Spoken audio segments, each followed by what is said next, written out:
Okay, new features in release 1.6.83. The first one is recognizing whether a project's been discounted or not. So in this case, let's do that again. In this case, we have it by line item, 5% on the first product, which is fine, it's showing. And then right at the end, we should have the discount showing, which it does.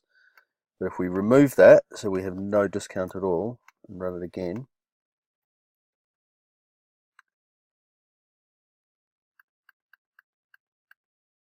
and there's no discount mentioned at all, and that should work for in all scenarios.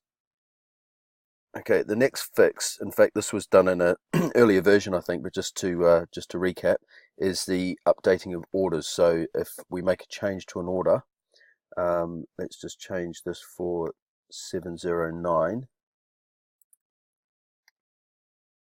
and then update. That first item should now be 709, and we have the ability to create a PO for it because obviously that wasn't originally part of the project. Okay, so the next thing was to be able to go to presentations and generate a presentation by fixture code, combining same items together. Now, I've just realized the developers misunderstood the brief. So he's actually working on fixing this live now. At the moment, it's separating same products, but hopefully within the next hour or so, that will be sorted. Okay, the next thing was to have the net total showing. So that's the subtotal less the discount plus the carriage, and that also shows on the quote print documents as well. Over here. So okay, so the next one is the debug issue when setting area jumps to unrelated projects. So I'll just show this one quickly. So what was happening is if when we were creating a new project here, and then going to the actual, and then creating the build, and then going to the build, and then defining area based, it was actually jumping to a blank record, and then what you had to do is go back to the projects and drill through back to the build again, and then it was okay. But that's fixed anyway, so there won't be any issues there now. Okay, so the next one is the ability to view all outstanding orders for any supplier or all suppliers, or just suppliers relating to a particular project. So I'm going to jump onto the server to show you this one. So we're now looking at Wink's version of AP. If we now click on PO report, which is a new button, if I run this as it is, and we already know that this has been issued, so it won't work if we click on not issued, we'll just see a print PO report for EcoPack Power for this one supplier and one build, one project, Shelbourne Meeting Rooms. However, if I run this again and remove the supplier by clicking the cross, what we'll do now is we'll search all suppliers for Shelbourne Meeting Rooms. Let's try that.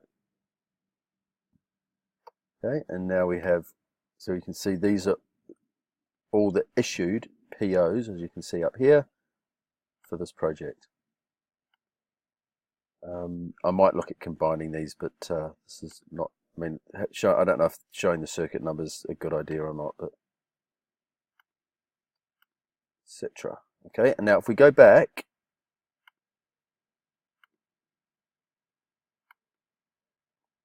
and remove Shelbourne, what we will now do is search every single supplier and every single project that has been issued. So obviously after a while, this I mean, even now, this will become quite a big document. And then, but right at the end, you've got a total of, in monetary terms, all your POs.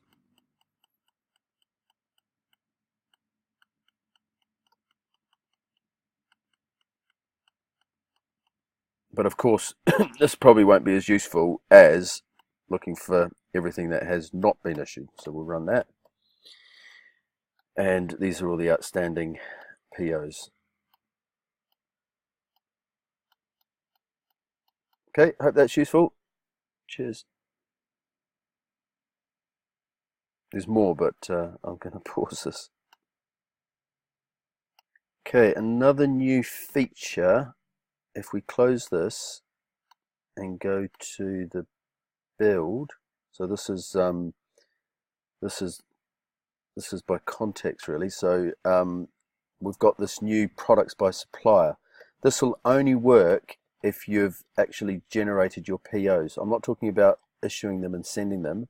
I just mean when you go to the orders layer and you create and you click create POs, then this will actually spring into life. It'll be available. So if we click it and then click print, this will show, hopefully, this will show every, well, you can see the information there. It'll show every supplier, contact name, email, phone numbers, and all those sorts of things for every supplier and every product for a given project. So I'm not sure if this will be useful, but there are some companies that will only specify and then send a sort of a list of products and suppliers and list prices for the tender process. So that's what this is for.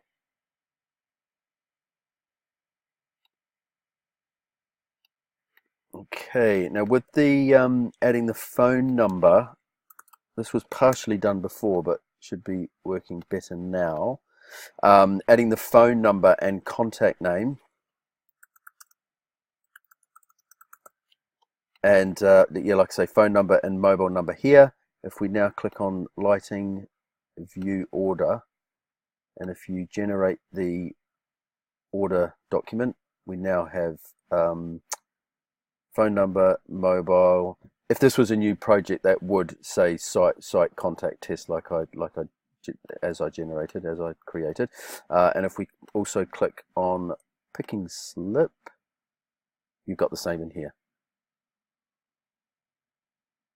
Just a quick one regarding this create rooms for labels. That actually should say create labels for rooms, but never mind. I'll change that. If we click on delivery, and we've got labels here, this is basically a larger label. I think there's 8 labels per sheet for sticking onto for putting one room in a box or as many rooms in a box as you require. But what we have to do first is we need to populate this portal. So what we do is we click this button and it runs a script and pulls all of the room data, and then we click on delivery, and now we've got, on this project we only have 3 rooms. But if you have a lot of products going into the lounge, for example, and you want 3 labels for the lounge, you can click 3 like that, and then click room product labels. And in a sec, I should say, there we have the labels for boxes. Okay, the next one is showing the project number in the subject line when sending emails. So if we click on presentation email, we now have the project lighting proposal, the project name, project number, and the date. I've just realized it's not working on the quotes, but I'll fix that now live on the server. Okay, 2 more left. So the next one is when you're on the contacts layout, you should be able to click on a saved PDF and then click the view button, and it should obviously open that PDF. And we should also be able to save and retrieve any type of file, DWG, Photoshop, whatever it might be. So let's just, I've done this work, but I'm not, and it does work on the server, but I'd be interested to know how it's working on your individual machines. So again, we're back on the server. If we find, well, here's something with a PDF. Now I click view, but it takes a wee while to present itself. So I think we can definitely speed that up. But anyway, it'd be good to know if that's working. And also, like I say, if we go to the products, if you can let me know if you're able to drop any type of document into these fields and then retrieve them. Cheers. In fact, I think that's it. Okay, thanks. Chat soon.